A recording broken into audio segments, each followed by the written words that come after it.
You don't belong on our private island. His mistress sneered while boarding the helicopter. He embraced her as if I didn't exist. Hours later, when they touched down on the island shore, security was waiting, only to announce the paradise now belonged to someone they never expected. I knew my life was over the moment I saw those red designer heels by our front door. Not my heels. I hadn't owned anything that expensive since I started funding Sebastian's dreams. These belonged to someone else, someone who was currently in my bedroom with my boyfriend of 5 years, their laughter floating through the thin walls like poison. I sat in my rusted Honda outside our apartment building for 3 hours that morning, watching, waiting, my hands gripping the steering wheel until my knuckles went white. When they finally emerged, Sebastian didn't even check if my car was in its usual spot. He was too busy adjusting Ella's dress strap, the same gesture he used to do for me before his investment meetings became more important than our relationship. Before we dive deeper into my story, if you believe women deserve recognition for the sacrifices they make, please consider subscribing. It helps others find these important stories. Now let me tell you what happened next. The strange thing about seeing your world collapse is how quiet it can be. No dramatic music, no thunder in the distance. Just me, sitting in a car that needed new brakes I couldn't afford, watching the man I'd sacrificed everything for treat another woman the way he'd once treated me. Ella wore a cream-colored dress that probably cost more than I made in a month at Marina's diner. Her hair fell in those perfect waves that only money can buy, and when she laughed at something Sebastian whispered, I recognized the confidence of a woman who'd never had to count change for gas money. After they drove away in Sebastian's BMW, the one I'd co-signed for last year, I finally went inside. Our apartment felt different, violated. The bed was made but not the way I made it. The pillows were wrong. There was a wine glass in the sink with lipstick marks that weren't mine. I stood in the doorway of our bedroom for 20 minutes, unable to enter, unable to leave. This was supposed to be our sanctuary, the place where we planned our future while eating takeout on mismatched plates. Now it was just another space where I didn't belong. That evening I returned to Marina's diner for my shift, 3 hours late and still in shock. Marina took one look at my face and didn't ask questions. She'd owned this place for 30 years and had seen enough heartbreak to recognize it from across the room. The diner sat right on the waterfront, a greasy little sanctuary that served fishermen at dawn and tourists at noon. I'd been working there for 3 years, my hands growing raw from the constant exposure to hot water and harsh chemicals, my feet aching in shoes I'd worn so long the soles had molded to the shape of my exhaustion. Between orders, my phone buzzed with texts from Sebastian. Not apologies or explanations, just his usual requests. Investment dinner tonight, need $500 transferred. As if nothing had happened. As if I hadn't seen what I'd seen. I responded the way I always did, transferring money I didn't have from a credit card that was nearly maxed out. My hands moved automatically, muscle memory taking over while my mind tried to process the betrayal. The anniversary I'd been planning for had been 2 days away. 5 years together, and I'd secretly bought ingredients to make his favorite meal, the one his mother used to make before she passed. I'd even traded my Saturday night shift with Marcy, giving up the best tips of the week because Sebastian had promised something special. He'd been talking about it for weeks, building it up, saying he wanted to celebrate everything we'd built together. I'd pressed his best suit that morning, the Italian one I'd bought him for Christmas with 3 months of saved tips, making sure the creases were perfect for whatever surprise he had planned. Around 9 that night, Uncle Matthew walked into the diner. I hadn't seen him in 7 years, not since I'd chosen Sebastian over my family's warnings. Matthew Caldwell was my mother's older brother, a man who'd built his fortune in maritime shipping and never let anyone forget it. He moved through the world like he owned it, which in some ways he did. His presence in Marina's diner was as out of place as a diamond in a coal mine. "Aurora," he said, taking a seat at the counter. His gray eyes studied my face, taking in the exhaustion I'd worn for so long it had become part of my features. "You look tired." I poured him coffee with shaking hands, trying to summon the pride that had kept me away from family money all these years. "Just a long shift. What brings you here?" I heard Sebastian's been making waves at the country club, talking about big deals, private islands, luxury developments. Matthew's voice was neutral but his eyes were sharp. Interesting, considering his girlfriend is working herself to death in a diner. The words stung because they were true. I'd been funding Sebastian's entire facade, from his membership fees to his business lunches, while I ate leftover soup from the kitchen and mended my uniform with dental floss because I couldn't afford proper thread. "We're building something together," I said, the lie automatic after years of practice. "His success is our success." Matthew reached into his wallet and pulled out a business card, sliding it across the counter. "When you're ready to stop paying for someone else's kingdom, call me." "But Aurora," he paused, his expression softening for just a moment, "don't wait until there's nothing left of you to save." He left a $100 tip for his $3 coffee and walked out, leaving me with his card and a growing awareness that everyone could see what I'd been blind to. I finished my shift in a daze, mechanically serving orders while my mind replayed the morning's discovery. Those red heels by the door. Sebastian's hand on Ella's lower back. The ease with which he'd betrayed everything we'd built. Or rather, everything I'd built while he took credit for it. When I got home that night, Sebastian was already asleep or pretending to be. His phone sat on the nightstand, and for the first time in 5 years I felt the urge to look through it. But I didn't. Not yet. Instead, I stood in our kitchen holding Uncle Matthew's business card, feeling something cold and calculating begin to form in my chest. This wasn't over. In fact, it was just beginning. 3 days passed before I decided to follow him. 3 days of pretending everything was normal, of serving coffee with steady hands while my mind replayed those red heels by the door. Sebastian had mentioned something about a morning meeting at Whitmore Airfield, speaking casually over breakfast as if he hadn't shattered my world. He adjusted his cufflinks, the gold ones I'd saved 6 months to buy, and kissed my forehead with the practiced affection of a man who'd forgotten what real love felt like. Whitmore Airfield sat 40 minutes outside the city, a private facility where corporate executives and wealthy families kept their toys. I'd called in sick to Marina, my voice genuinely hoarse from crying in my car the night before. The drive there felt longer than it was, each mile adding weight to what I was about to do. I parked behind a maintenance building and walked toward the hangars, my body moving on autopilot while my mind screamed at me to turn back. That's when I saw them. Sebastian stood beside a gleaming helicopter, his hand on the small of Ella's back as he helped her navigate the steps in her impractical heels. The morning sun caught her hair, making it shine like something from a commercial, and I watched Sebastian look at her the way he used to look at me when we first met. But it was what he said to the pilot that changed everything. "Beautiful morning to show my fiancé the island," Sebastian announced, his voice carrying across the tarmac.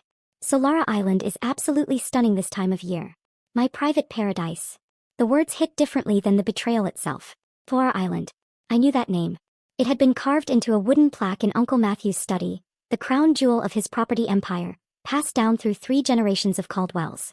Sebastian was claiming ownership of my uncle's island, spinning lies so bold they took my breath away. I stepped out from behind the hangar before I could think better of it. My sneakers made no sound on the concrete, but Ella saw me first.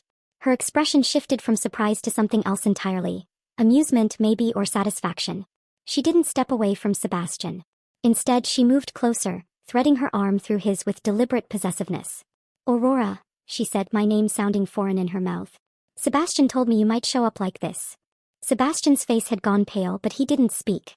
He stood there, trapped between 2 women, and chose silence. Ella filled it for him. "He said you were having trouble accepting the breakup," she continued, her voice dripping with false sympathy. "That you keep showing up at his events, following him around. He called you his charity case, actually. Said he felt bad about leaving someone so." She paused, looking at my worn jeans and faded jacket, desperate. "But we can't keep enabling this behavior, can we?" The cruelty was calculated, each word chosen for maximum damage. But what hurt more was Sebastian's response. Nothing. He stood there, letting her paint me as some pathetic stalker, neither defending me nor acknowledging 5 years of my life spent building his success. His silence was the final betrayal, worse than the cheating, worse than the lies. "Enjoy the island," I managed to say, my voice steadier than I felt. "I'm sure Uncle Matthew would be fascinated to know you're claiming it as yours." Something flickered in Sebastian's eyes. Fear, maybe, or recognition that I wasn't as naive as he'd assumed. But Ella was already pulling him toward the helicopter, laughing about something the pilot had said, dismissing me as easily as she'd dismiss a servant. I walked back to my car with measured steps, refusing to run, refusing to give them the satisfaction of seeing me break. But once inside, my hands shook so violently I couldn't get the key in the ignition. That's when I noticed it. Sebastian's phone on the passenger floor, where it must have fallen from his jacket when he'd grabbed his overnight bag from the car earlier. The device felt like fire in my hands. His passcode hadn't changed. Still my birthday, a detail that might have meant something if I hadn't just witnessed him claiming to be engaged to another woman. What I found inside destroyed any remaining delusions I'd harbored. 2 years.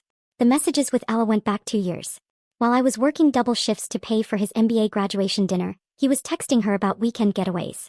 While I was transferring my savings for his emergency root canal, he was booking hotels with her credit card, promising to pay her back once his situation with me was resolved. The word he used for me wasn't girlfriend or partner. It was situation. The lies went deeper than infidelity. He told Ella he owned 3 restaurants downtown, the ones I'd helped finance but were actually failed ventures. He claimed to have inherited commercial real estate from his grandfather, properties I recognized as belonging to Matthew's portfolio. Every achievement I'd sacrificed for had been inflated into fantasy, a fictional empire built on my very real labor. One message thread made me pull over to vomit on the side of the highway. "Once the Solara Island deal closes," he'd written 3 weeks ago, I'll have enough to leave Aurora properly. She deserves something for all her help. Maybe I'll pay off her car. My car. The one I'd bought used and still owed $4,000 on. That was his grand gesture for 5 years of funding his entire life, paying off my decade-old Honda. I sat in Marina's parking lot that night after my shift, Sebastian's phone like evidence of a crime in my passenger seat. The normal choice would be confrontation, throwing his phone at him, demanding answers, making a scene worthy of our destroyed relationship. But normal had gotten me here, broke and betrayed, while he flew to private islands with his real fiancée. The business card in my wallet seemed to pulse with possibility. Uncle Matthew had warned me about men who built kingdoms on borrowed foundations. What he hadn't said was that sometimes those kingdoms needed to be demolished, brick by brick, until nothing remained but truth. I started my car and drove home to pack a bag, not for leaving but for war.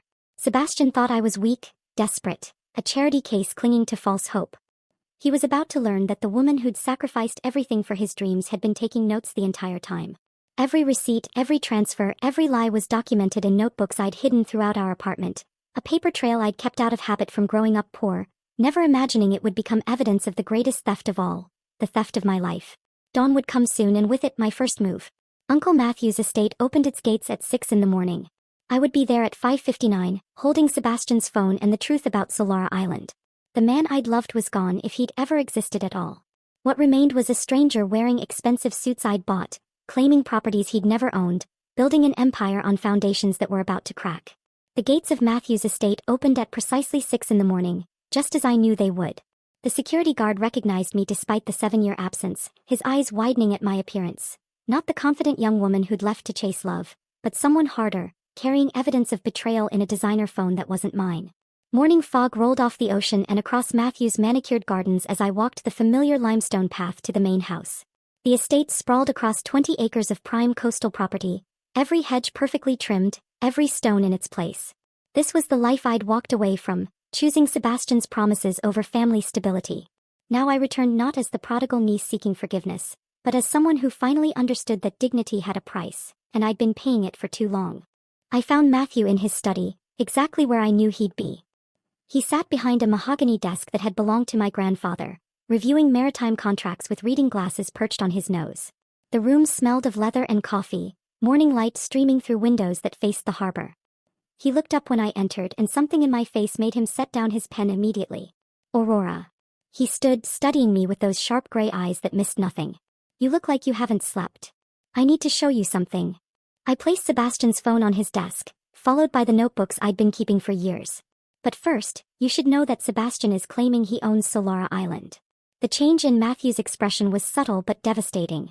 His jaw tightened almost imperceptibly, his fingers stilling on the desk surface. Solara Island had been in the Caldwell family for 3 generations, purchased by my great-grandfather as a wedding gift for his bride. It was more than property, it was legacy. I opened Sebastian's phone and showed Matthew the messages, watching his face darken with each revelation. The fictitious business deals, the borrowed reputation, the casual way Sebastian had appropriated the Caldwell name for his own advancement. When I reached the messages about Solara Island, about Sebastian's plans to show off his private paradise, to Ella, Matthew's controlled fury was palpable. How long has this been going on?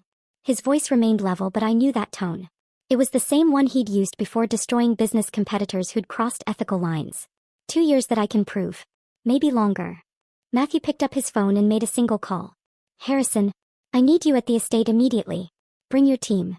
He hung up without waiting for confirmation. Harrison Pike was Matthew's private investigator, a former prosecutor who'd transitioned to corporate intelligence. If Sebastian had secrets beyond what I'd found, Harrison would uncover them. Within an hour, the study had transformed into a war room. Harrison arrived with 2 associates and laptops that began dissecting Sebastian's digital footprint with surgical precision. What they found exceeded even my worst assumptions. Sebastian had been using my social security number to secure loans, claiming partnership with Caldwell Enterprises on applications, forging signatures with practiced ease. 3 years of systematic fraud laid out in spreadsheets and documentation that made my stomach turn. He owes almost $200,000 across various creditors, Harrison reported, his voice clinical. All secured using either Aurora's credit or implied association with the Caldwell name. There's also evidence he's been shopping around a business proposal claiming Solara Island as collateral for a development project. Matthew poured himself whiskey despite the early hour, then poured one for me. The burn of expensive alcohol felt appropriate for the moment. We sat in leather chairs that had witnessed decades of family decisions, and I watched my uncle transform from family patriarch to strategic predator. He wants to play owner of Solara Island? Matthew's smile was dangerous. Then let's give him the full experience. The plan formed with elegant simplicity. Matthew would contact the island's staff, instructing them to prepare for Sebastian's arrival. They would treat him like the owner he claimed to be, fulfilling every request while documenting everything. Hidden cameras would be installed in the main villa. Financial notices would be timed to arrive during his romantic weekend. Every lie would be recorded, every boast catalogued, until Sebastian had created enough evidence to bury himself. We'll need the paper trail perfect, Matthew said, already typing instructions to his legal team. When this ends, I want him to understand that stealing from a Caldwell has consequences. As plans solidified around me, I walked out to Matthew's private beach, needing air that didn't taste of revenge. The sand was cold under my bare feet, waves delivering their eternal rhythm against the shore. I called Marcus, my only friend who'd stuck around through the Sebastian years, needing someone to tell me I wasn't becoming the monster I was fighting. "You're not seeking revenge," Marcus said after I'd explained everything. "You're seeking restoration. There's a difference between destroying someone for satisfaction and stopping someone from continuing to destroy you." From the terrace I could see Matthew watching me, and in his posture I recognized something familiar. He'd been protecting this family's legacy his entire life, making hard decisions that kept the Caldwell name strong. My mother, his sister, had been the gentle one, the one who chose love over logic. She died when I was 15, leaving me caught between two worlds, Matthew's pragmatism and her romanticism. I'd chosen her path with Sebastian, and it had led me here, broken and preparing for war. When I returned to the study, Matthew handed me a folder. Inside were documents I didn't expect. Transfer papers for a small investment account he'd maintained in my name since my mother's death, untouched and growing for over a decade. "Your mother made me promise to give this to you when you were ready to build something of your own," he said quietly. "I think that time has come. But first we deal with Sebastian." The trap was set. Solara Island's staff had been briefed. The cameras were being installed. Financial notices were being prepared for strategic delivery. Sebastian thought he was taking his mistress to paradise, but he was actually walking into a carefully constructed theater where his performance would be his undoing. I stayed at Matthew's estate that night, sleeping in my old room for the first time in 7 years. The ceiling still had the glow-in-the-dark stars I'd stuck there as a child, their faint light a reminder of dreams I'd once had before Sebastian rewrote them. Tomorrow the real work would begin. Tonight I finally understood that justice wasn't about becoming like Sebastian. It was about becoming who I should have been all along. Someone who refused to let lies stand as truth. The next morning brought news through Matthew's network. Sebastian's helicopter had departed from Whitmore Airfield at 10, carrying him and Ella toward what he believed would be his greatest performance yet. I watched from Matthew's study as he showed me the live satellite feed of Solara Island, a private indulgence he'd installed years ago to monitor his investment. The helicopter appeared as a small speck against the azure water, approaching paradise with no idea it was actually approaching judgment. The staff had been thoroughly briefed by Matthew's estate manager, Patricia, a woman who'd worked for the Caldwell family for 20 years and understood the delicate balance between service and surveillance. Every employee on the island, from the dock hands to the housekeeping staff, wore tiny earpieces connected to a central communication system. They would play their parts perfectly, treating Sebastian like the owner he pretended to be while recording every boastful claim and fraudulent statement. When the helicopter touched down on Solara Island's helipad at noon, the scene was orchestrated beautifully. 3 staff members in crisp white uniforms stood waiting with champagne on silver trays, addressing Sebastian as Mr. Sebastian with practiced deference. Through the hidden cameras, I watched him straighten his shoulders, his entire posture changing as he absorbed their attention.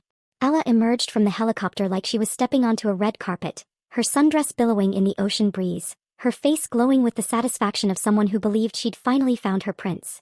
"Welcome to your island paradise," the senior staff member said, his face neutral despite knowing the truth.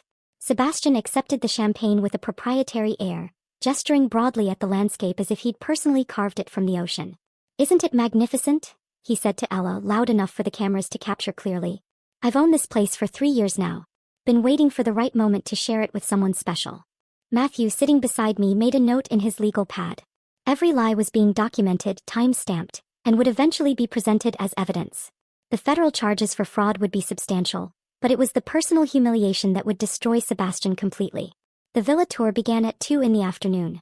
Sebastian walked through the main house with exaggerated familiarity, making up stories about renovations he'd supposedly overseen, furniture he'd allegedly imported from Italy, art pieces he claimed to have personally selected. Ella absorbed it all, occasionally running her fingers along surfaces with an acquisitive touch that made my skin crawl. She was already imagining herself as mistress of this domain. Then came the first crack. At the Island Boutique, a small shop that sold luxury items to guests, Sebastian selected a designer watch for himself and a gold necklace for Ella. When he handed over his credit card with casual arrogance, the machine declined. The staff member ran it again with the same result. I watched Sebastian's face flush as he fumbled for another card, muttering about technical difficulties with his bank. "These offshore accounts," he said to Ella with forced laughter. "Sometimes the international transactions get flagged. I'll have my accountant sort it out." But his accountant wasn't answering calls. Through the surveillance feed, we could see Sebastian stepping away repeatedly to check his phone, each unanswered call adding another layer of panic to his features. Matthew had timed everything perfectly. The banks had been notified of suspicious activity. Credit lines had been frozen pending investigation. The financial house of cards was beginning to tremble. Dinner that evening was served on the beach, tiki torches creating circles of golden light against the darkening sky. The table was set with Caldwell family china, the crest clearly visible on each piece. I watched Ella's fingers trace the elaborate C on her wine glass, her expression thoughtful. "This crest is everywhere," she observed, her voice carrying perfectly to the hidden microphones. "Even carved into those trees that must be hundreds of years old. Tell me again how you acquired this place." Sebastian launched into an elaborate fiction about shell companies and trust funds, international negotiations and private deals. The more he talked, the more fantastical his story became. The cameras captured every bead of sweat on his forehead, every nervous gesture as he wove lies so complex even he seemed to lose track of them. "My family had connections with the Caldwells," he said at one point, and I felt Matthew tense beside me. "We go way back. They needed liquidity, I had capital, and the island changed hands very quietly. Very few people know the real story." Ella nodded, but something in her eyes had shifted. She was too smart to fully believe him, but too invested in the fantasy to challenge it directly. Instead, she asked seemingly innocent questions that forced Sebastian to dig his hole deeper with each answer. After dinner, they walked along the beach, and for a moment watching them through the cameras, I felt a strange pang. Not jealousy exactly, but a recognition of what I'd once wanted with Sebastian. Those easy, intimate moments, the shared dreams, the promise of a future together. But that Sebastian had never existed. The man on the screen was who he'd always been, someone who built castles in the air and expected others to pay the mortgage. As night fell over Solara Island, Matthew's security team implemented the next phase. Door codes were changed remotely. Boat access was restricted.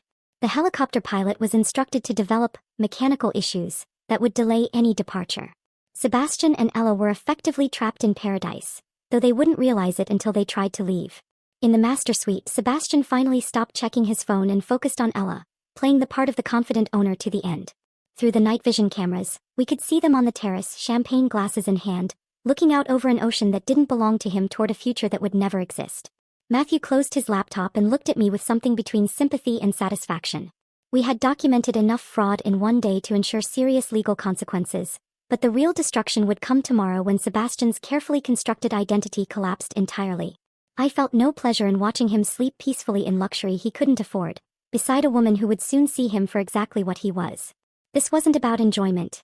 It was about balance, about the universe correcting itself after years of allowing lies to flourish at truth's expense.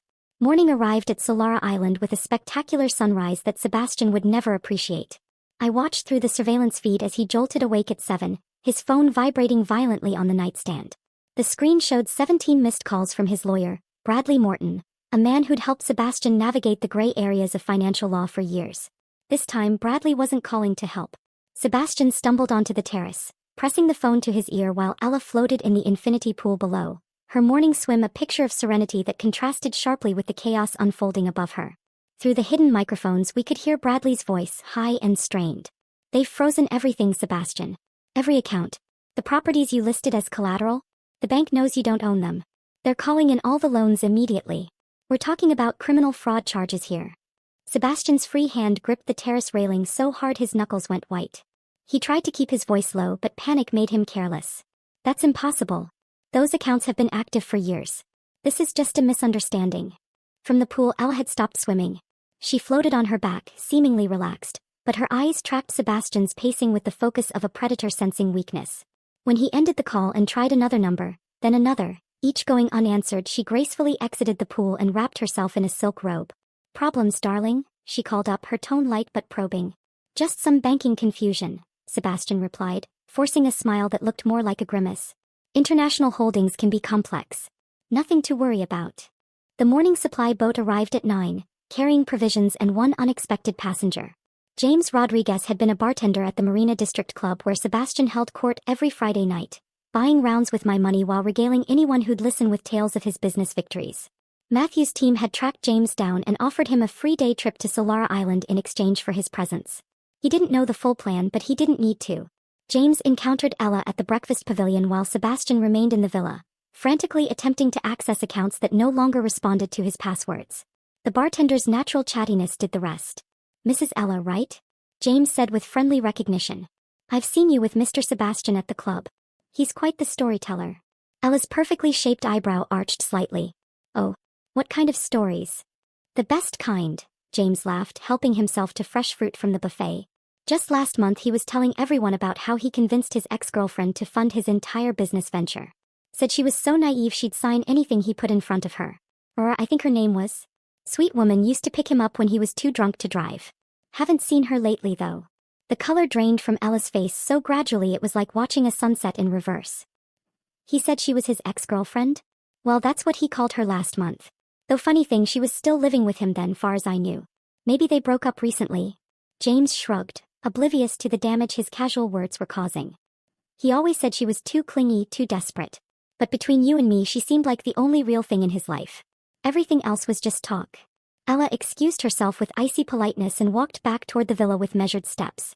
Through the cameras, I watched her enter the living room where Sebastian was still on his phone, his shirt soaked with sweat despite the air conditioning. At exactly noon, Matthew activated the next phase. The villa's entertainment system, a massive screen that dominated the living room's western wall, flickered to life. Sebastian and Ella both turned toward it, and there I was, sitting in Matthew's study, looking directly into the camera with calm determination. "Hello, Sebastian," my recorded voice filled the room. "By now you've discovered that your accounts are frozen and your fictional empire is crumbling. I want you to understand that this isn't about revenge. It's about truth." I watched their faces through the surveillance feed as my message continued. Sebastian's expression cycled through shock, rage, and fear, while Ella's features hardened into something resembling carved marble. "For 5 years I worked double shifts at Marina's diner to fund your dreams. Every business lunch, every suit, every country club membership came from my exhaustion. I co-signed loans believing we were building a future together. You built your reputation on my sacrifices while telling people I was your charity case, your burden, your naive ex-girlfriend who couldn't let go." The presentation I'd prepared with Matthew's team began displaying on screen. Bank statements showing my transfers to Sebastian's accounts. Photos of receipts for purchases he'd claimed as his own investments. Legal documents with my signature supporting his ventures. "The properties you claim to own belong to the Caldwell family. The businesses you boast about have failed or never existed. Even now, you're standing in my Uncle Matthew Caldwell's family estate, pretending it's yours. Every lie you've told has been documented. Every fraud recorded." Ella stood up slowly, her movements deliberate and controlled. She walked past Sebastian without looking at him and headed toward the guest bedroom. He followed, his voice rising with desperate explanations that contradicted themselves with every sentence. "Ella, please, this is all a misunderstanding. Aurora is just bitter about our breakup. The island situation is complicated, there are partnerships involved." The guest bedroom door closed in his face with a decisive click. The sound of the lock engaging was audible even through the surveillance equipment. Sebastian pounded on the door, his carefully maintained composure finally shattering completely. "Ella, you have to listen to me. Yes, I may have exaggerated some things, but the feelings are real. We have something special." From behind the door, Ella's voice was arctic. "I'm calling my sister's yacht. Don't follow me, Sebastian. Whatever game you've been playing, I'm no longer interested in being a participant." Through the window cameras, we watched Sebastian stumble back onto the terrace, his phone dead in his hand, his designer clothes wrinkled and stained with perspiration. He sat on a lounger and put his head in his hands, finally alone with the truth of what he'd built. Nothing. An empire of air, supported by the woman he'd dismissed as desperate and naive. The afternoon sun beat down on Solara Island, and Sebastian sat motionless as paradise transformed into a beautiful prison. Inside the guest bedroom, Ella made her calls with clinical efficiency, arranging her exit from a story she'd never wanted to be part of. The man she thought was a prince had turned out to be something far more common. A liar living on borrowed everything including time. The sun began its descent toward the horizon at 4:30, painting Solara Island in shades of gold and amber that would have been breathtaking under different circumstances. Sebastian remained on the terrace, staring at nothing, while Ella had barricaded herself in the guest bedroom for the past 4 hours. Through the surveillance feeds, I watched him attempt to compose himself several times, straightening his wrinkled shirt and running fingers through disheveled hair, only to slump back into despair when reality reasserted itself. Then the boats appeared. 3 vessels cutting through the golden waters with purposeful precision, their timing calculated to arrive just as Ella's sister's yacht appeared on the opposite horizon. Matthew had orchestrated this moment like a conductor preparing for the finale of a symphony. The lead boat carried Matthew himself, his silver hair catching the light as he stood at the bow, watching his island grow larger with each passing moment. Behind him, his legal team sat with briefcases that contained Sebastian's complete undoing. The 3rd boat held additional security personnel, though they would prove unnecessary. Ella emerged from the guest bedroom at the sound of approaching engines, her luggage already packed, her makeup flawless despite the day's revelations. She moved through the villa with the detached efficiency of someone erasing their presence from a place they wished they had never been. Sebastian scrambled to his feet when he saw her, but she held up one manicured hand to stop him from speaking. The boats reached the dock simultaneously with Ella's escape vessel, but Matthew's security chief radioed the yacht captain with clear instructions. No departures until Mr. Caldwell had concluded his business. The yacht idled 50 yards offshore, close enough for Ella to see salvation, far enough to ensure she would witness what came next. Matthew entered the villa like he owned it, which of course he did. His presence filled the space in a way that had nothing to do with physical size and everything to do with authority earned through decades of building an empire on solid foundations rather than borrowed dreams. His legal team followed, transforming the great room into an impromptu courtroom where Sebastian would stand trial for his deceptions. Mr. Reeves, Matthew's lawyer Harrison Pike, addressed Sebastian with the kind of formal courtesy that preceded legal devastation. We need to discuss several matters of urgent importance regarding your activities over the past 3 years. Sebastian attempted to summon his usual charm, the smooth confidence that had carried him through countless situations where truth became negotiable. Mr. Caldwell, I think there's been a terrible misunderstanding. Aurora and I had a business arrangement. She was fully aware of all our ventures. Matthew remained silent, his gray eyes fixed on Sebastian with an intensity that made the younger man take an involuntary step backward. Harrison opened his briefcase and began laying documents across the coffee table with methodical precision. Each page represented another thread in the web Sebastian had woven, now being used to entangle him completely. Loan application from March, claiming partnership with Caldwell Enterprises, Harrison read aloud. Forged signature on a guarantee for a $100,000 credit line. Wire transfers from Aurora Chen's personal accounts totaling $212,000 over 36 months. Business proposals using Solara Island as collateral for development projects. Ella had positioned herself near the windows, close enough to hear everything but far enough to establish her separation from Sebastian's crimes. Her expression revealed nothing, though I noticed her fingers tightening on her designer purse with each revelation. Sebastian's composure cracked further with every document Harrison produced. His hands shook as he attempted to explain, to contextualize, to minimize. These were joint decisions. Aurora knew what she was signing. She wanted to support my success because she believed we would share it together. That was when Matthew nodded to his assistant, who connected a tablet to the villa's sound system. Sebastian's own voice filled the room, captured from the previous evening's dinner conversation with Ella. His words, spoken with wine-fueled arrogance, echoed off the walls with damning clarity. Aurora was the perfect mark, his recorded voice boasted. So desperate for love she would have signed over her organs if I'd asked. The woman worked herself to death thinking she was building our future while I was building my exit strategy. 3 years of her paying for everything while I established myself. She never even questioned where the money went. The recording continued, each word another nail in the coffin of Sebastian's fabricated identity. Ella's face had gone pale, though whether from disgust at Sebastian or recognition of her own near escape from becoming his next victim remained unclear.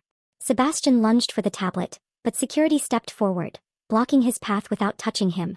He stood there, trapped between his own words and the future they had destroyed, looking smaller than I had ever seen him. Matthew finally spoke, his voice carrying the weight of controlled fury. You took advantage of my niece's trust and generosity. You used my family name to commit fraud. You claimed ownership of property that has been in my family for generations. These are not misunderstandings, Mr. Reeves. These are crimes. Harrison presented 2 final documents with surgical precision. The first was a permanent injunction barring Sebastian from all Caldwell properties and any use of the Caldwell name in business dealings. The second was a civil suit that would strip him of every asset gained through fraudulent means, with criminal charges to follow pending the district attorney's review. Sebastian's legs seemed to give out. He collapsed onto the couch, his head in his hands, the image of complete defeat. That was when I stepped through the doorway, having taken the boat with Matthew but remaining out of sight until this moment. Our eyes met across the room and I saw recognition dawn on his face. Not just that I was there but that I had orchestrated everything. The surveillance, the documentation, the timing of each revelation. The woman he had dismissed as desperate and naive had constructed his downfall with meticulous precision. I did not smile. I did not gloat. I simply stood there, my dignity intact, watching him understand that every sacrifice I had made had been catalogued, every lie he had told had been recorded, every dollar he had stolen had been traced. The silence stretched between us, filled with everything that needed to be said but never would be. Ella moved past us all without acknowledgement, her heels clicking against the marble floor with finality. She paused at the door just long enough to address Sebastian one final time. Whatever we might have had was built on lies. I suppose I should thank Aurora for revealing the truth before I wasted more than a weekend on you. The security team escorted her to the waiting yacht, which departed immediately, carrying away Sebastian's last hope of maintaining any piece of his fabricated life. The sun continued its descent, casting longer shadows across the villa where Sebastian sat surrounded by the wreckage of his deceptions. The security team moved with practiced efficiency, not rough but undeniably firm as they guided Sebastian from the villa toward the dock. The sun had dipped lower, casting long shadows across the manicured grounds, and that was when the island staff began their final performance. From various entrances around the villa, employees emerged carrying boxes, each one bearing a label written in Matthew's precise handwriting. Rolex Submariner. Purchase date January 15th. American Express card registered to Aurora Chin, read the first label. Italian leather shoes, 3 pairs, MasterCard Aurora Chin March through May. Each box represented another theft, another betrayal transformed into material evidence. The staff placed them in neat rows along the path to the dock, creating a gauntlet of Sebastian's crimes that he would have to walk past. Matthew had hired 2 photographers from a legitimate news agency, professionals who specialized in corporate fraud cases. They documented everything with clinical detachment, their cameras capturing Sebastian's progression from the villa to his judgment. For someone who had spent 3 years crafting a false image, being photographed in his complete destruction was perhaps the cruelest punishment of all. His shoulders hunched forward as he tried to shield his face, but there was nowhere to hide on the open path. Near the dock, Ella's yacht had pulled alongside to allow her to disembark one final time. She stood at the gangway in a different outfit than she'd worn earlier, having changed into something severe and black, as if she were already dressed for the funeral of their relationship.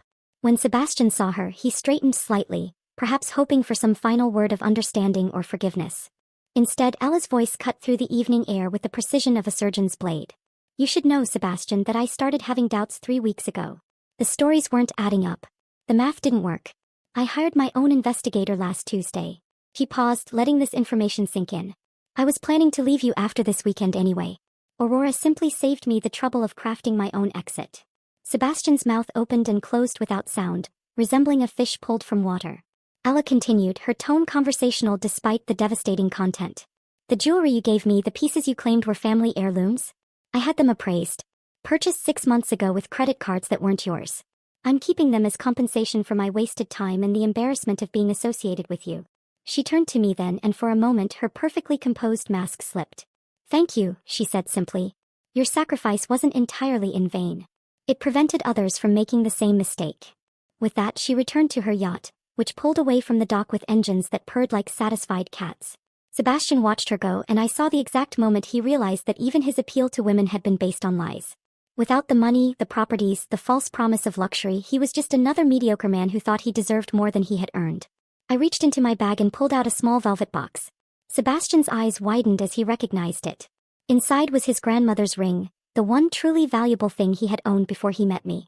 He had given it to me on our 2nd anniversary, back when I still believed his lies were dreams we were building together. Even after discovering his betrayal, even after learning about Ella, I had kept it safe. This belonged to your grandmother, I said, walking toward him with measured steps. You told me she was the only person who ever really believed in you.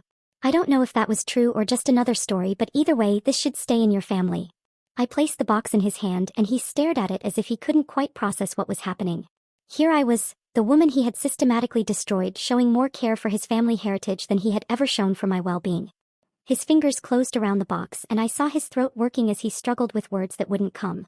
Why? He finally managed to ask. Because I'm not you, I replied simply. I don't take things that aren't mine. I don't destroy what others hold precious. That's the difference between us, Sebastian. You thought my kindness was weakness, but it was actually strength. The strength to remain human even when you tried to break me. The sound of boat engines interrupted whatever response he might have made.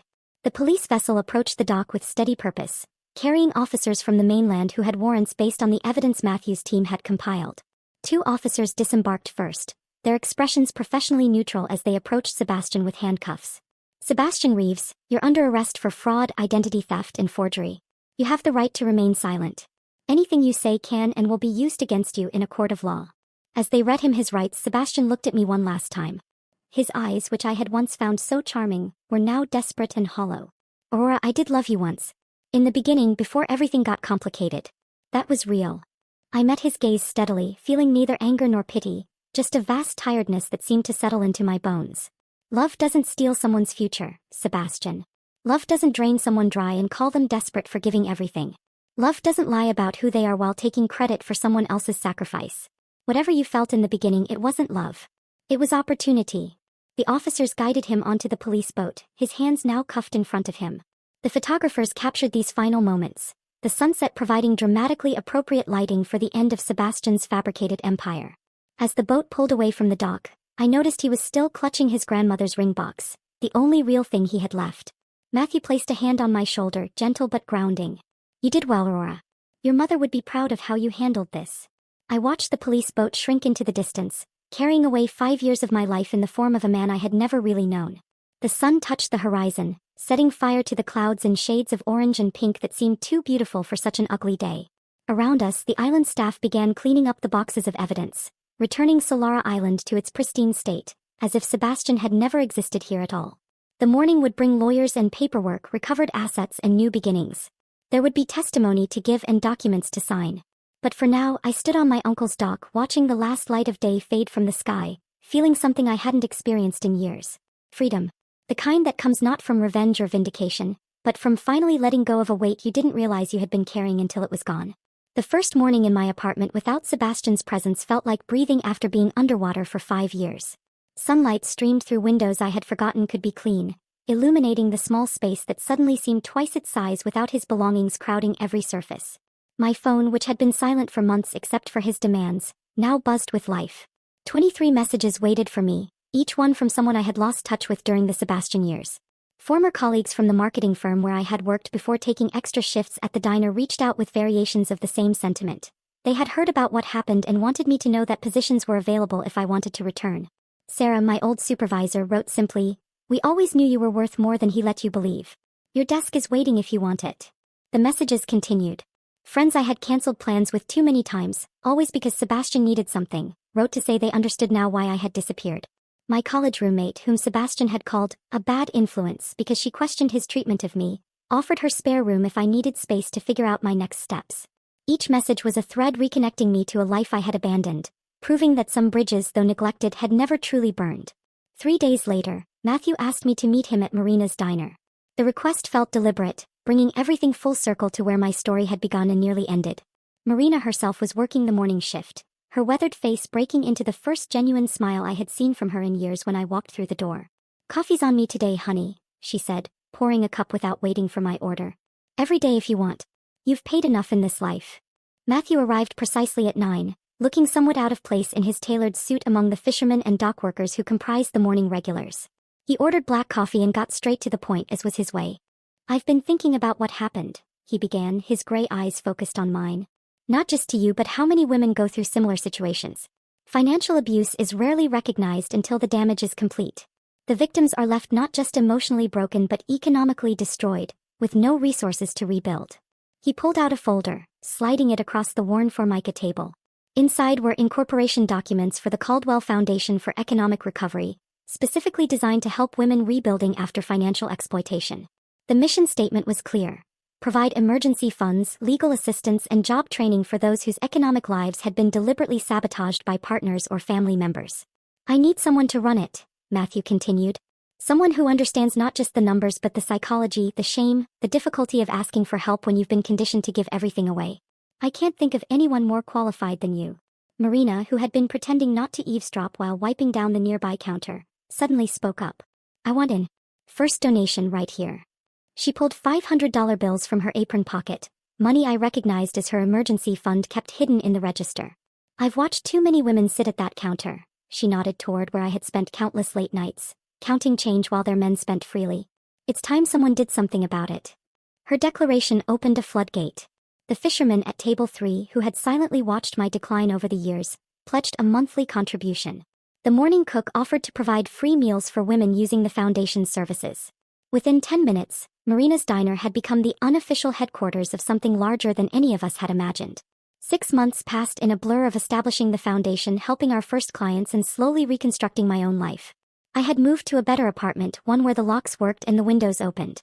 My position at the foundation provided not just income but purpose, transforming my pain into something that could prevent others from experiencing the same.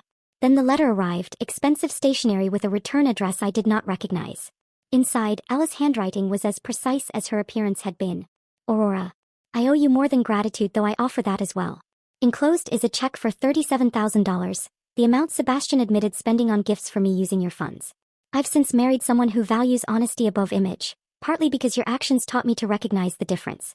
I've also started volunteering with women's financial literacy programs. Your story, though Sebastian never meant for me to learn it, changed my perspective on strength and sacrifice. You saved me from years of deception, but more importantly, you showed me that survival can become transformation. With respect, Ella Morrison, formerly Lancaster. The check was real, though I would donate most of it to the foundation. What mattered more was the confirmation that ripples from that weekend on Solara Island continued spreading, affecting lives in ways I had never anticipated.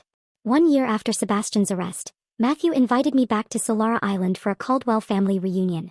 Standing on the helipad where I had once watched Sebastian claim ownership of something that was never his, I now watched my younger cousins build elaborate sandcastles on the beach below. They called me Aunt Aurora, having heard stories of my work with the foundation, looking at me with admiration rather than pity. The island had been transformed in my mind from a crime scene to a place of reunion. The villa where Sebastian had performed his final act now hosted family dinners where my story was told not as tragedy but as triumph. The dining room where his lies had been exposed now echoed with genuine laughter. Matthew joined me on the helipad, both of us watching the sun set over the same waters that had witnessed Sebastian's downfall. You know, he said quietly, revenge was never really the goal, was it? I considered this, feeling the warm breeze that carried no ghosts, no anger, no regret. No, I replied. It was about truth. About refusing to let someone rewrite my story while I was still living it. The foundation had helped 43 women in its first year. I had returned to school to complete my abandoned finance degree. The apartment I had once shared with Sebastian had been replaced by a home that was entirely mine. The woman who had once served coffee with shaking hands now stood on solid ground, surrounded by family who had never truly left, just waited patiently for my return. The island stretched before us, no longer a symbol of deception but of recovery, of family, of the truth that ultimately refuses to stay buried, no matter how deep the lies. If this story of calculated revenge and ultimate redemption kept you hooked until the end, hit that like button right now. My favorite part was when Aurora returned Sebastian's grandmother's ring, showing more humanity than he ever displayed. What was your most satisfying moment? Drop it in the comments below. Don't miss more gripping stories of betrayal and triumph. Subscribe and hit that notification bell so you never miss an upload.